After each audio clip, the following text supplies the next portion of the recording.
There you go. Okay, all right. You want to talk Nakato at 62 points or Dan Hollins at 87 points? Welcome to the Rugby Rant podcast show, your premier North American rugby podcast. Growing rugby, one fan at a time.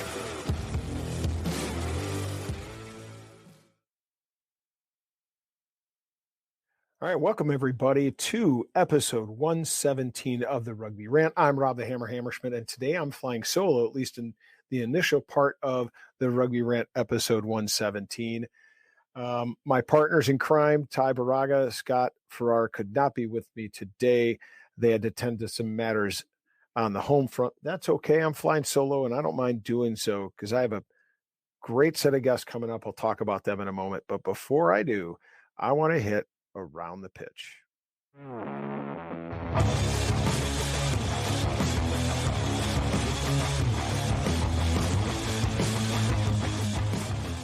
All right, so what do we got around the pitch? I want to talk about two things. Number one, first and foremost, last week I talked about the NCR women's finals where there was new champions crowned down in Houston at Aviva Stadium. This week it was time for the men to shine, and shine they did. We had D1 Brown University defeating Queens 21-5. We had D1 AA Virginia Tech defeating Louisville 24-22. Sorry, Emil, good friend of mine. You've taken that program to great heights.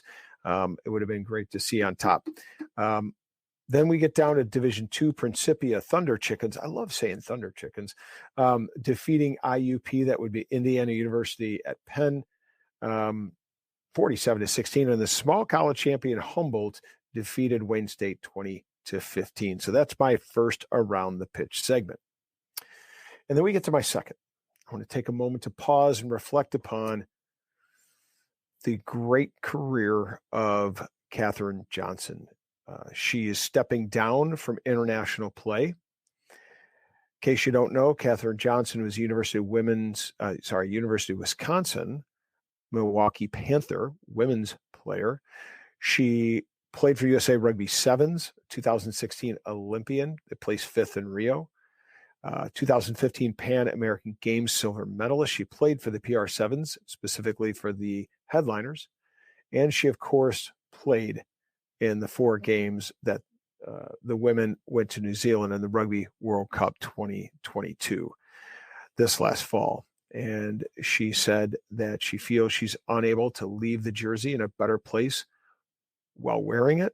So she felt it was better that she step away. We respect that decision. Doesn't mean we're no less disappointed, because I just loved, as a fellow number 7, watching her play. And so it's with great sadness that we see her step away, but she's doing great things. And I think most important thing that she's doing off the pitch is she is a Minneapolis fighter. And I think that she did that while still finding time to train, prepare, and even get time away in order to be ready to play in the World Cup is something that needs to be celebrated and respected and honored. What a wonderful, wonderful career. Legendary status. Much love to Kathryn Johnson. And stick around after we hear from our sponsors, because we're going to hear from Kathryn Johnson. Tighthead Brewing Company is not just Chicago's premier location to watch rugby and enjoy quality ales and lagers. It is also a great place to enjoy local acts performing live music every Thursday and Saturday nights. Additionally, their Wednesday night trivia nights are something not to be missed. Tighthead is located in Mundelein, Illinois, and easily accessible for many Chicagoans, as it is just steps away from the metro. Owner Bruce Durr and the Tighthead staff are dedicated to ensure your microbrew experience is as tight as their beers. Bruce's love for rugby extends beyond the origin of his brewery's name. Tighthead is committed to supporting the rugby community. This includes his support for Lake County RFC and our own Rugby Rant podcast show. Tighthead's tap room is like the familiar rugby clubhouse in which friends and teammates can meet, socialize, and enjoy the wide variety of brews on tap. Regardless of whether your palate enjoys a good IPA or a dark barrel-aged brew, Tighthead can deliver. Hey, Chicago, when you want rugby, Tighthead Brewing Company will satisfy your thirst. Tighthead, it's worth more than a try.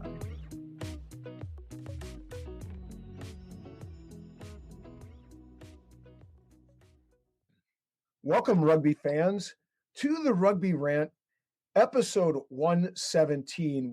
We've been at it for almost 3 years, and it's myself, Ty Braga, and my other partner, Scott Farrar. Unfortunately, neither of them could join today. Scott is sick, and I think it's kind of a bug going around the country as we go into a deep freeze in the northern latitudes. And I know the two guests that are joining me tonight are familiar with deep freezes from northern latitudes. And Ty is unfortunately having to tend to some family matters in South Africa, so he is away. And therefore, I'm flying by myself. But you know what? I called in some reinforcements, and quite frankly, I think these two reinforcements couldn't be better suited to our topic today. And as I told them off camera, I am absolutely and completely humbled that on short notice, both of them were willing to join the show. Because, folks, if you don't know, you need to know. These will go down as two legends of the game. No, I'm serious. Absolute legends of the game. They do great things on the pitch, and they're doing greater things off the pitch in their own rights. And it's women like them that need to be celebrated and elevated to be known around the United States and especially in rugby circles. So I'm going to introduce each one of them individually. I'm going to start with Alycia Washington. If you don't know her, you need to. This is a lady who I'm starting to put together a CV, and I'm just going, could anybody do more for rugby in the United States than Alycia? And of course, from, we talked about northern latitudes, from the New Haven area in Connecticut. So she's familiar with deep freezes and rugby in challenging conditions. She played with the Scion Sirens, the Hartford Wild Roses, played, of course, with Nyack and the New York Rugby Club. Scott will be extremely jealous, Alycia, because Scott is a diehard Rooney fan. There you go. She U.S. Eagle in her own right, 22 caps, coaching in all sorts of circles, from Yale's women's to the Simsbury girls rugby. She was involved as a youth in USA U20s as a player, an All-American herself, played in a 2017 World Cup. And I got to tell you, probably the thing that I like the most, co-founder of the XV Foundation, so critical, and I'm sure KJ could probably talk about that. But Alycia, first of all, for you, welcome so much for joining the Rugby Rant tonight. Oh, well, thank you so much for having me. I'm really delighted to be here. This should be fun. I can't wait to get involved. And it should be noted, by the way, that she is actually in the UK. She's currently playing for the Sale Sharks. And so, again, late notice, but she said, you know what, hell with it. I got something to say. I'm going to say it, and I'm going to do it no matter what time it is. So here we are. And then my next guest, I got to admit, I have a huge rugby crush on KJ because she's a flank, just like I was. She loves to get out there and get her nose dirty. She loves to hit. She runs all over the pitch. It was tremendous fun watching her play in what was deemed the 2021 Rugby World Cup. It was obviously played just this October. And so Hopkins, Minnesota, played at University of Wisconsin, Milwaukee. I love that. I'm in Chicago, so I feel like I can so she's a Panther. And 2016 Olympian in sevens, fifth place, a 2015 Pan Am Games silver medalist, USA Rugby 15s, 2022 Rugby World Cup, founded a sevens program, the Young Bloods. I think you played a little PR sevens, if I'm not mistaken, with the Headliners. I did. Headliners all the way. Yeah. Was that this last summer or the summer prior? Summer prior. We had to keep this one for the World Cup. Yep. Okay, understood.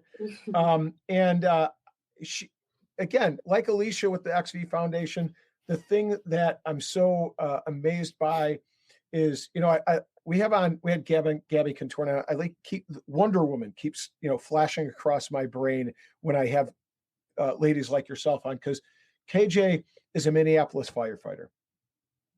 And can't say enough about the commitment that somebody like KJ makes to her community as a firefighter. So incredibly humbled. And now is working with the WPL. She'll get a chance to talk about that here in a little bit. But nevertheless, I saved KJ for a second because she has just announced that she's hanging up her boots from international rugby.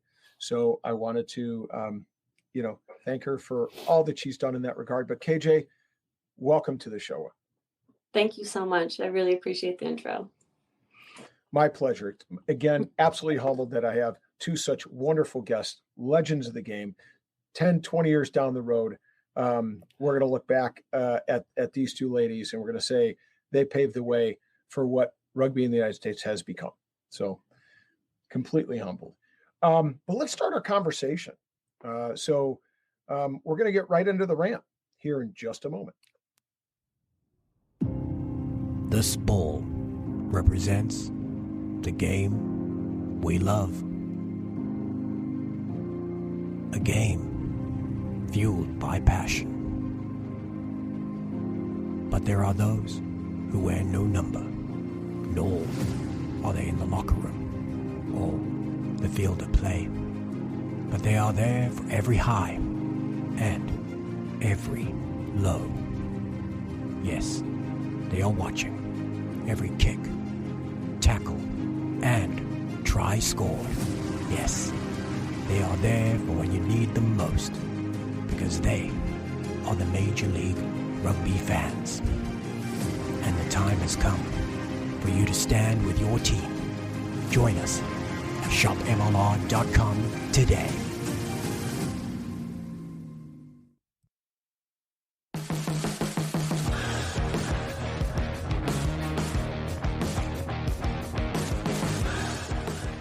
So we have a pretty important topic of conversation, which is why I had reached out to these two ladies at the behest, by the way, of Ashley Bird. She put you guys at the top of the list.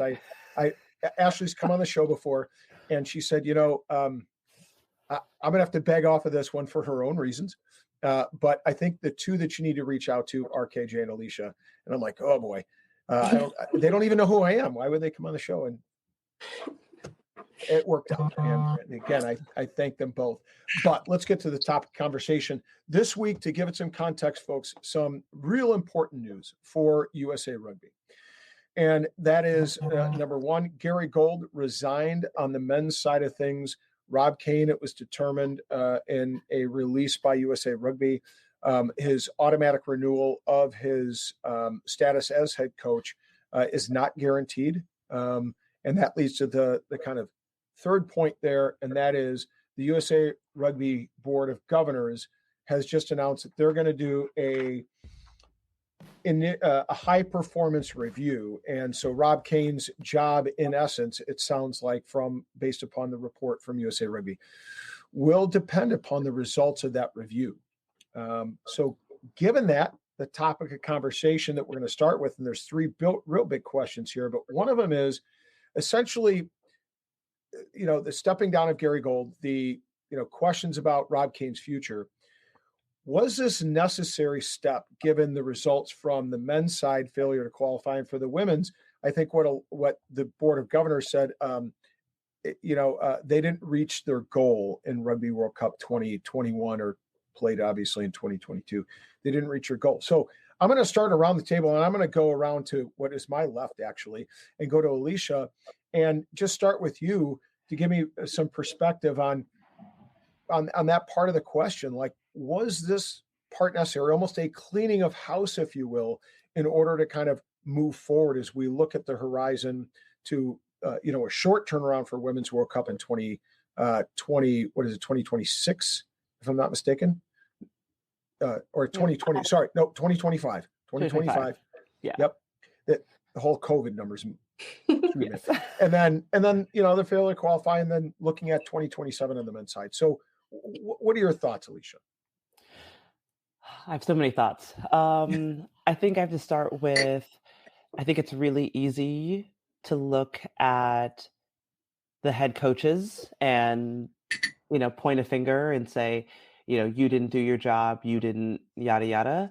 But I also think the whole union needs to take a look at themselves, because right now we're in a place where we're, on the women's side, one of the only unions in the top 6, 7 that don't have full contracts. Like, we are all very amateur players that essentially are, paying to support this rugby habit that we have that's really unfair to the players. So I think the infrastructure needs to improve.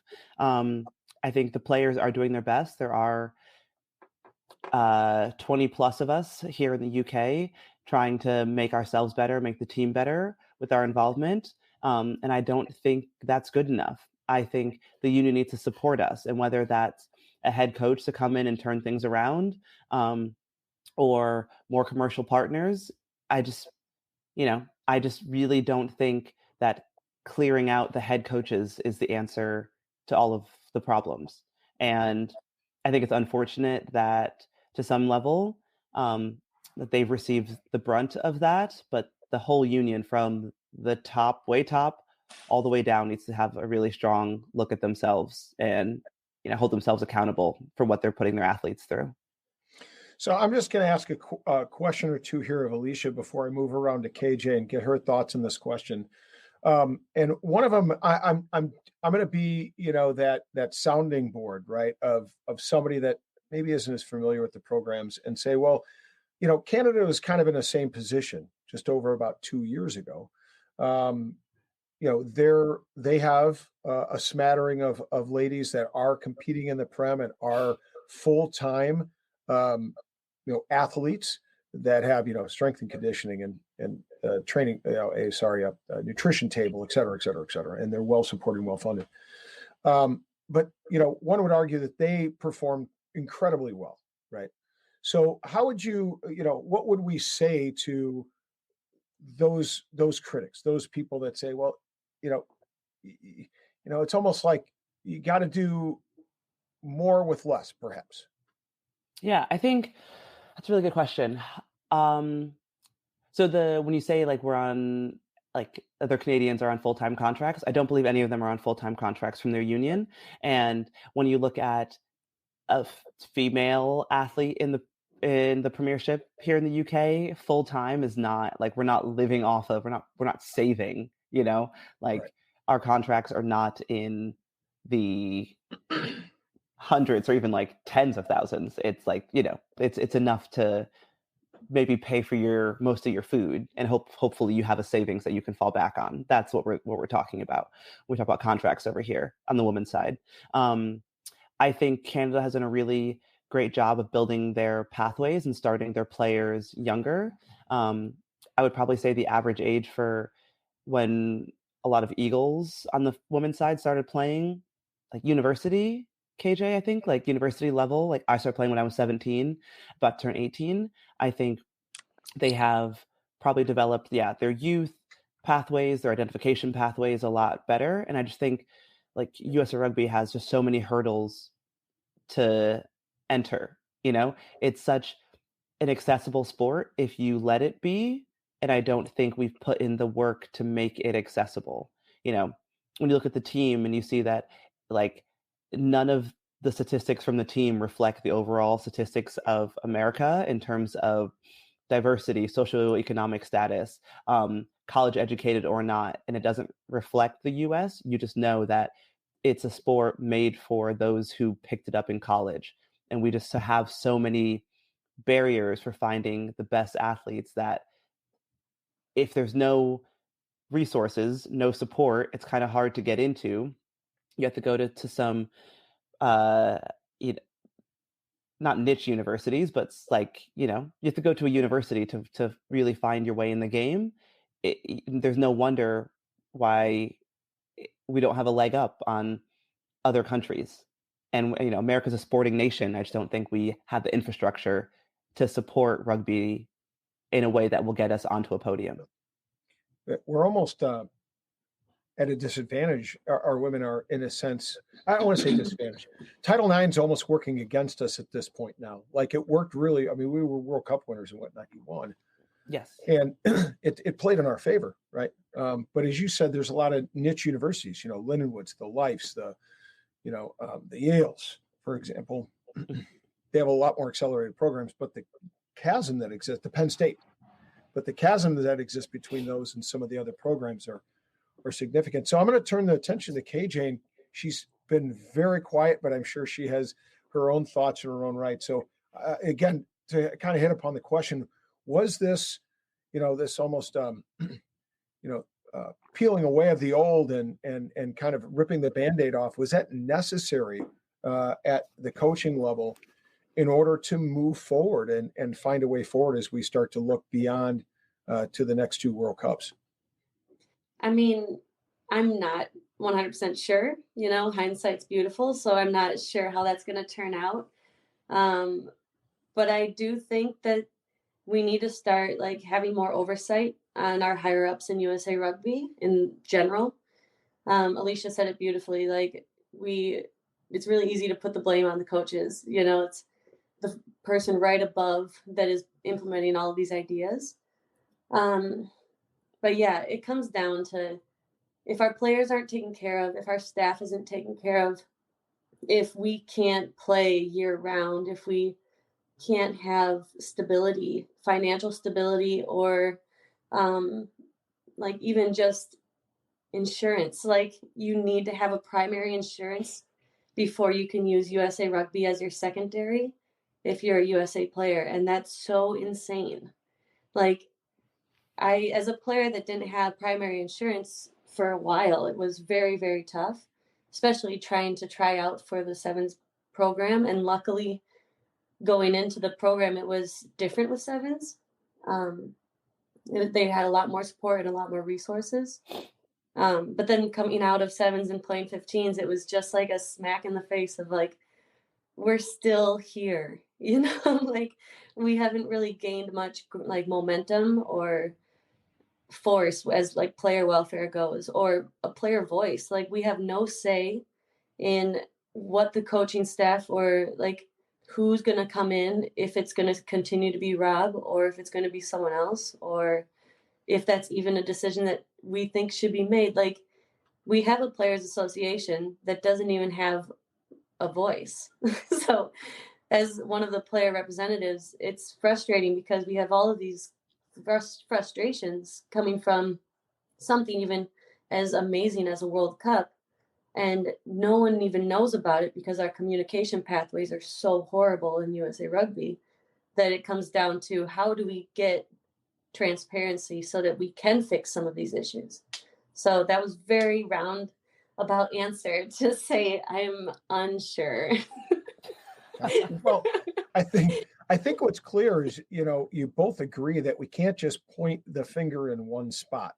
That's an easy thing to do, but in reality, I think it's craziness to say that it's the singular reason why, our programs are not meeting the expectations that we have for them. That it's much deeper than that, right? And it's funny because a lot of fans, talked about, for example, on the men's side, the way we play, the structure, we're kicking too much, we're not doing this, we're not doing that. It comes down to Gary Gold's structure. It's I had a conversation with Cam Dolan, and he's like, dude, it comes down to the inability for us to have consistent, ability to train together and to develop continuity and do all those things. And it's almost like a World Cup cycle needs to happen for the women to get together. And I think you guys got together for a training camp in January. And then again in August, you began to play some internationals that ran up to the World Cup, if I'm not mistaken, KJ? Mm-hmm. Alycia was actually part of most of it. And I was not a part of the end of it, or because I got COVID at the end there. And I did not experience that. But in the beginning of the year, we did have some camps. Did we have international play in the beginning of the year, Alycia? We played against Wales in sort of I don't know, it's more than a scrimmage, but not a test match. So, Okay. But that was in April. But yeah, Okay. before that, we were together in autumns last November. Right. Yeah. So I mean, it's definitely better, and being a World Cup year, I think if that's the least we can do. Thinking about the support outside of that, thinking about coming into a camp, we're still coming off of for myself, I can speak for myself, but as a firefighter, I work 48-hour shifts. And so it depends on where I'm working, but sometimes you don't get a really good workout in, and you can't lift heavy because if you get a fire that night, you can't have jello legs.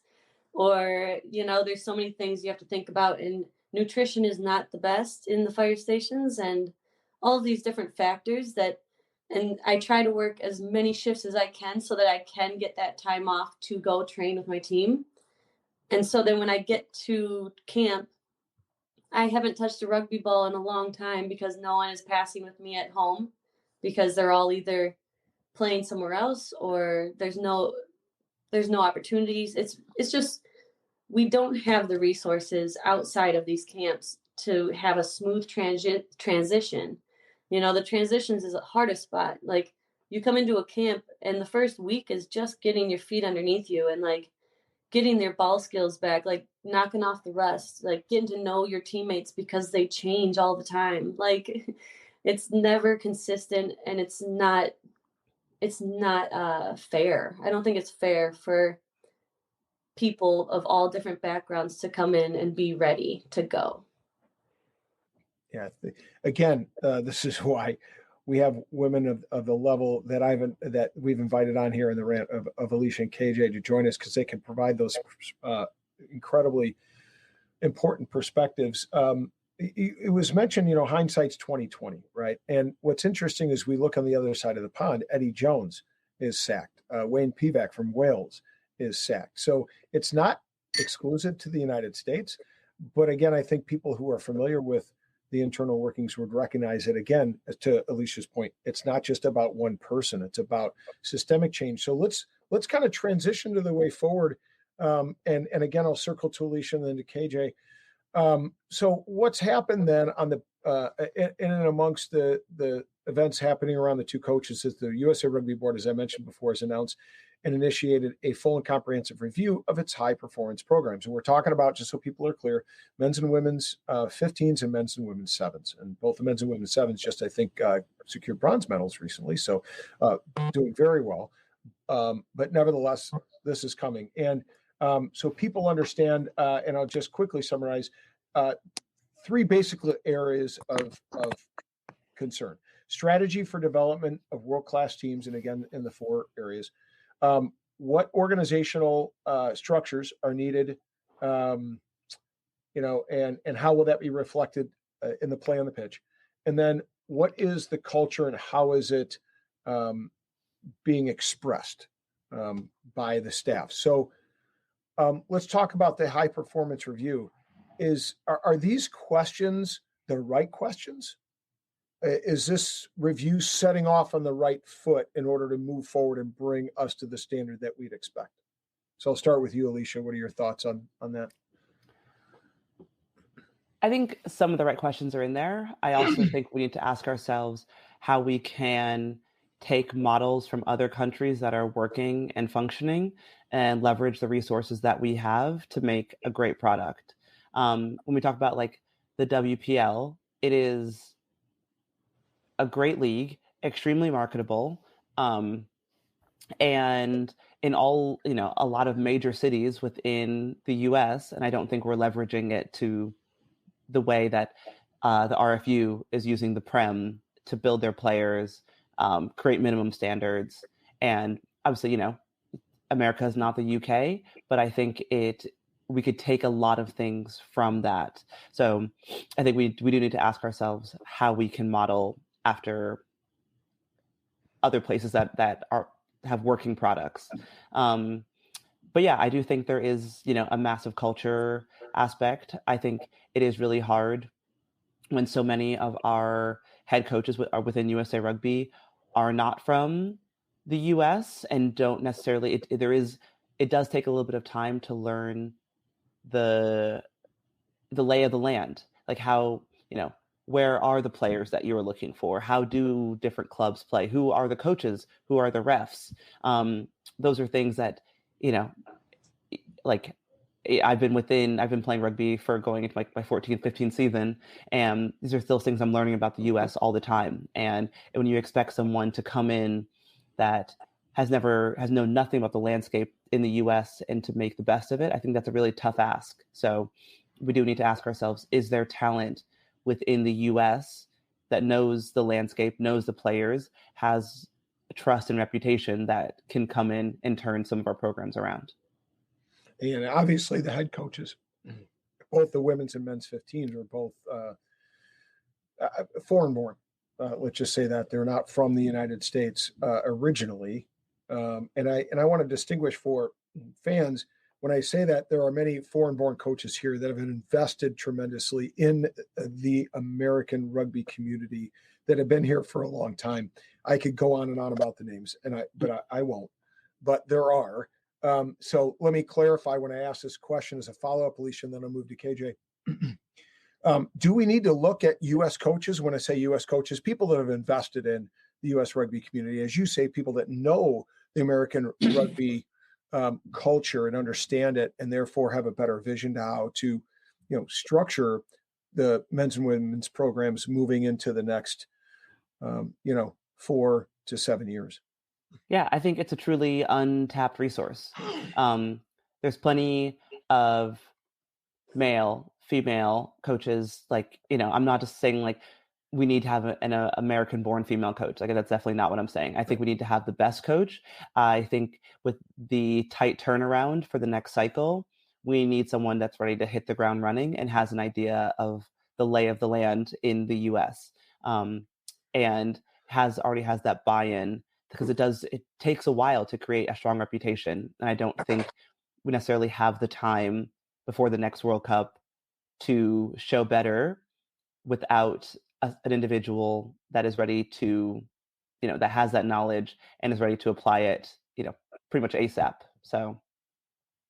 Right, exactly. So again, circling to KJ, giving an opportunity to kind of adjust the same questions.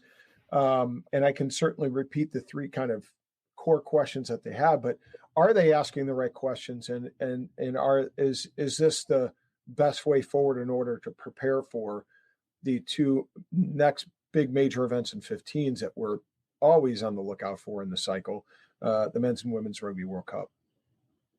Yeah, I mean, I always, this is amazing because I love that Alicia's here. This is awesome. We see eye to eye on a lot of things.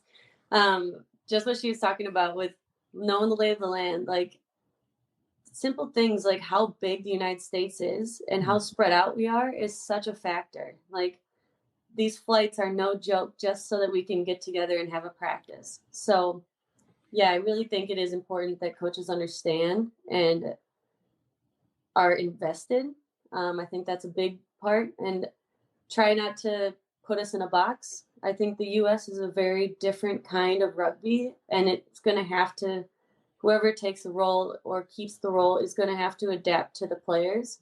We have so many special players that are being like contained because we aren't put in the right positions to really do our jobs proper, in my opinion. But then just like developing pathways, that's huge. Like Alycia was saying with the colleges, like there's some awesome programs that provide a lot of stuff, and they get way more than our women's league coming out of it, right? So when you are a varsity rugby player and you have a facility for weight training, you have a pitch, a grass pitch, nice one, and then you have all of these, it's so accessible. And then you come to the WPL and you're paying $3,000 to $5,000 to play in a women's league, and everyone else gets this, they want to reinvent the wheel, right? So if we're all on different pages trying to fix one issue. And if we can all just get on the same page within USA Rugby and within these programs that are trying to build and align a proper pathway within everything that's already going on, I think it's going to be super successful. But instead we're veering off in so many different directions, and everyone has an opinion, which is valid, and everyone has like a great perspective, and we need to listen to it so that we can pick the right path, but we need to pick the right path together. Awesome. So I'm going to throw kind of two questions here, and feel free, chime in. Let's have a conversation a little bit, because you both have brought up some really critical points. One of them has to do with the geography, but I think as a kind of component of that is seasonality, right? A lot of foreign coaches, when they just come to the United States and they don't spend the time here full time, they don't understand the geography and they don't understand the seasonality. So given that, should one of the components in there in analyzing the high performance programs, should one of them been a particular look at streamlining the calendar and giving more attention to the seasonality component at all levels, be it, college, men's and women's club levels, and then, of course, at the professional level, with the MLR, and also with the highest level here domestically, the WPL on the women's side. I think that's interesting. Yeah, because Minnesota, I hate the snow. If there's frost on the grass, I'm not playing. Let's do this. No, I definitely think it's a huge issue we need to talk about, and I think the scheduling has to come into it. I also think it's very doable to have a game down south in tougher times. Like it comes down to making things equitable for teams that are in tougher areas and giving them more support so that we can get indoor facilities for earlier in the years or later in the years so we can start training just at the same time as everyone else. I think that would be massive. Yeah, KJ here. I definitely hear and agree. Like, coming from Connecticut, like I'm not tackling into the snow, right? But I think it's important that we can't ask any more of the players in WPL or college or whatever it is, club, until they have more resources. Like, there's no way. Like, another reason I think the US isn't getting the results that we want is because we don't have the amount of game minutes as like England, France do, or New Zealand. But how can you ask more of them without giving them more resources? Like here in the Prem, if I play in a few cup games, I might get 20 quality games outside of international. And that is a lot of games, a lot of minutes. And there's nothing like you can train all you want, but nothing replaces game minutes, right? And we saw that we were in camp, I think, for 11 weeks in 2021 before autumns. And we went 0-4 because nothing replaces game minutes, even though we were together for so long. But I just can't imagine asking any more of WPL players. Like, you're going to tell them, we're going to double your games to match the Prem and maybe play in the warmer places in the winter, but you're still paying for your flights. You're still paying for your medical. Right. You're still having to take off of work. Exactly. But that's the whole point of changing this league and changing this momentum. If we can all get on the same page, we can start marketing it properly. We can start getting bigger sponsors league-wide instead of just individually as teams. Like, the opportunities become bigger if we band together. And so it's really exciting. Like, you're absolutely right. Like, we don't want to ask any more of anyone. And it's like, how can we play it smarter? We're not going to schedule games on holiday weekends where you're going to have to fly to LA or to Atlanta, San Francisco, like these places during, like, it's just not reasonable, and you're 100% right. And it's definitely an issue we need to focus on. Has USA Rugby fallen short in putting an emphasis on marketing, commercializing the sport in order to fund and provide the resources that both of you have been talking about as so critical to the growth of the game? I mean, does USA Rugby have commercial partners right now? Yeah. I think that's part of the question, isn't it? I mean, I think that answers the question. Yeah, they don't really have commercial partners, and it seems to me you need them in order to do all the things, provide the resources to do all the things that you both have talked so much about. Yes, I mean, I think I am lucky enough that like rugby has given me a lot of opportunities, right? And one of them is having worked club sports in grad school, where I got my master's in sport management. But I don't think I need that degree to say, yes, you need commercial partners to be successful. Because, I mean, if, your SIP money isn't going towards high performance, what is going towards high performance is commercial partnerships and World Rugby grants. And if we're not qualifying for World Cups, we're not getting World Rugby grants. Right. And if we can't market to commercial partners, we're not getting their resources either. And so, like, how do you... It's like it's like chicken or the egg. Like, do you have a product to market? Do you have a budget to market? Do you have money to make a budget to market? Like, So I guess I'd ask this. I mean, is like obviously rugby's I don't want to say it's a niche sport. I mean, it's certainly, one that there's room for growth, and it's I don't think it's widely known by the American sporting community. But has USA Rugby failed in that regard, or is it just so dang hard to get commercial partnerships that work and pair well with rugby? It is hard. I mean, coming from like an XV standpoint, I definitely know how hard it is to get commercial partners. It really comes down to pretty much one decision maker at the top that either has to like rugby or have a connection to rugby. Right. And that's not easy. So, I'm not saying that there's a lack of effort. I just know that you need to have the right people in place that already have pre-existing connections that are able to market the sport. And I don't, from my conversations with individuals previously involved in USA Rugby,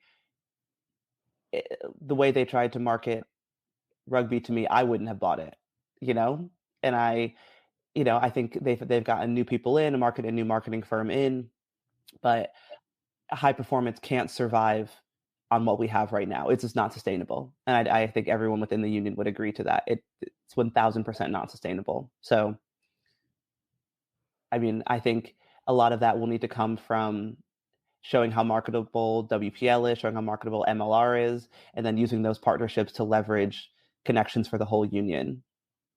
But that's my humble opinion.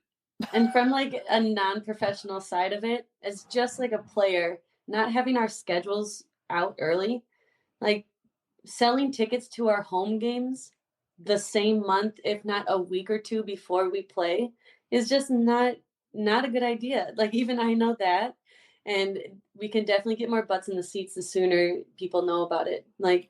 Buying a flight is so much easier a few months in advance, and that's a big issue.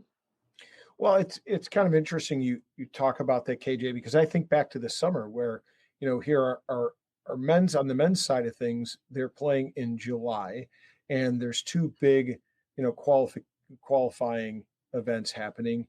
And yet at the same time, there's PR7s that are going on the exact same weekend. And now, what is a small community by American sports standards is we're dividing that community even further amongst, a variety of rugby events. And so I kind of go back to streamlining the calendar of boy, if we had a streamlined calendar and everybody was playing by this calendar and everybody kind of knew when things were supposed to happen and what frameworks and what windows, boy, that could go a long way to helping grow and develop those partnerships, because we would know what that calendar looks like for players that are involved, and also provide those, that calendar as a marketing opportunity, as a marketing tool to help promote the sport, promote the game with, advertisers, with, broadcasters, et cetera, et cetera.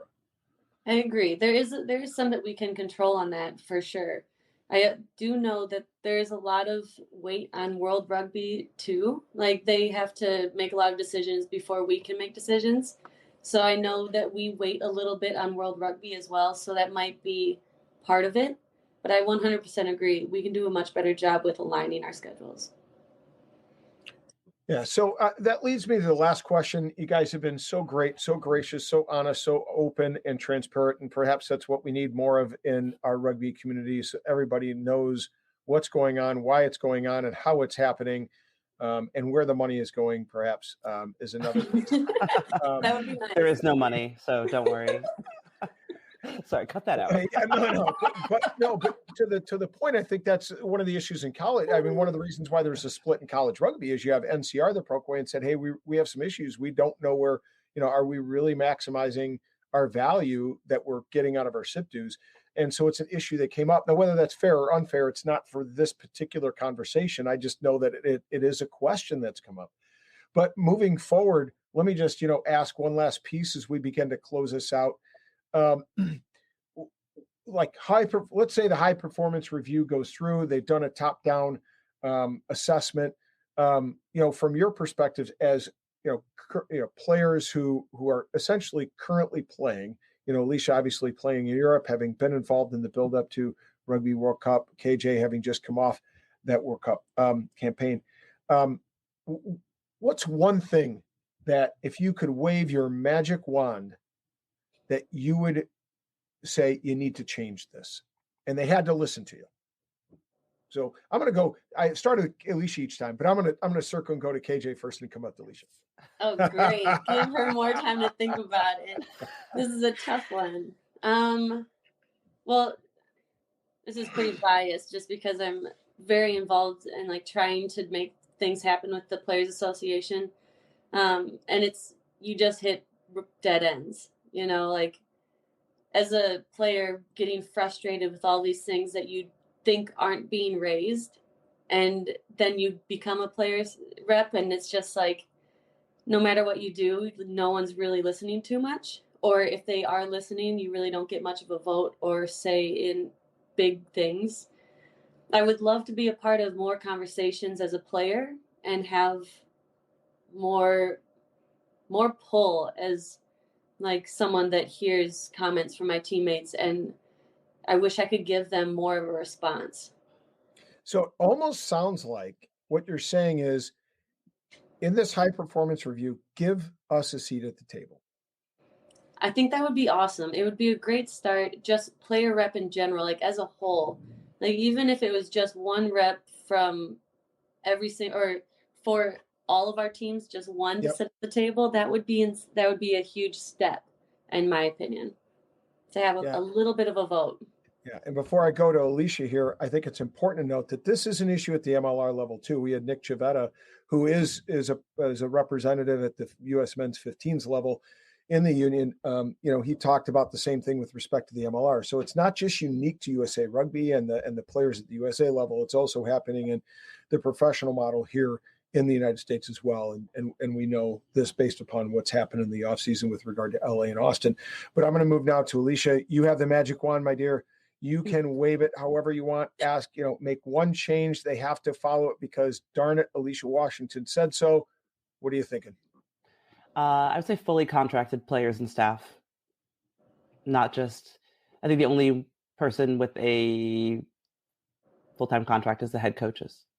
So, gotcha. So yeah, if you need medical between camps, between tours, they're like volunteering their time to help you. And obviously they don't need to do that. It's good that most of them will. The assistant coaches, if you want to do a film review, that's out of the kindness of their heart as well. Like no one besides the head coach is full-time employed. So player staff need full-time contracts to get to the level that we need to get to. And I think it's important. We haven't talked about it. It's been circulating in the back of my mind since I heard Alycia talk about it, but she brought it back up, and I think it's important to reflect upon. People need to understand the difference between 7s and 15s to some degree in terms of funding is that, the 7s programs are different and they're funded differently because they come through, because it's an Olympic sport. You obviously have, both have a well-established knowledge and understanding of the process. And so that's why they're able to, reside at Chula Vista, and they're able to, have more funding and support because of the Olympic component, the Olympic connection. And that's one thing that the 15s mentioned, which is why Alycia is a co-founder of the XV Foundation. So I'm going to give, in closing, both of our guests, because they have been so gracious with their time, an opportunity to plug something important to them, something that means a lot to them, and something that, whether it's a shout out or whatever, I'd like you each to have an opportunity to put that out there for people who are fans and followers to click, like, support, donate, whatever they need to do. Yeah. Alycia, your stage. Thank you. xvfoundation.com. The XV Foundation is my baby that my teammate and I, Christine and I, started 3 years ago. Once we were told that the women's program was about to turn into a pay-to-play situation to be on tour, which was absolutely unacceptable. I mean, we were already paying for camps at the time.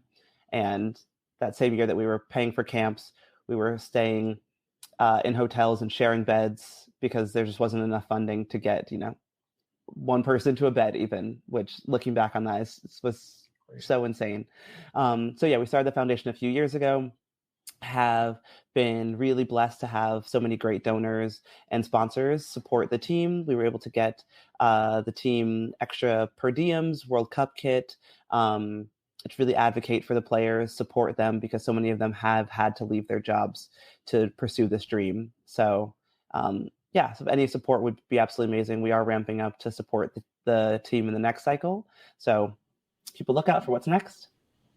Give, donate, even if it's $10 or $25, that's a little bit more that the XV Foundation has to do something with and to provide support for the women as they ramp up in a short turnaround, 3 years. So KJ, I'm going to give you an opportunity to do the same. What do you have going? What's important to you?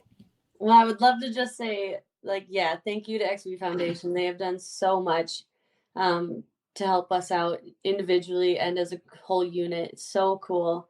And you guys do so much outside. So thank you, Alycia and Christine. The WPL, the Women's Premier League, is a long-lasting league in the United States.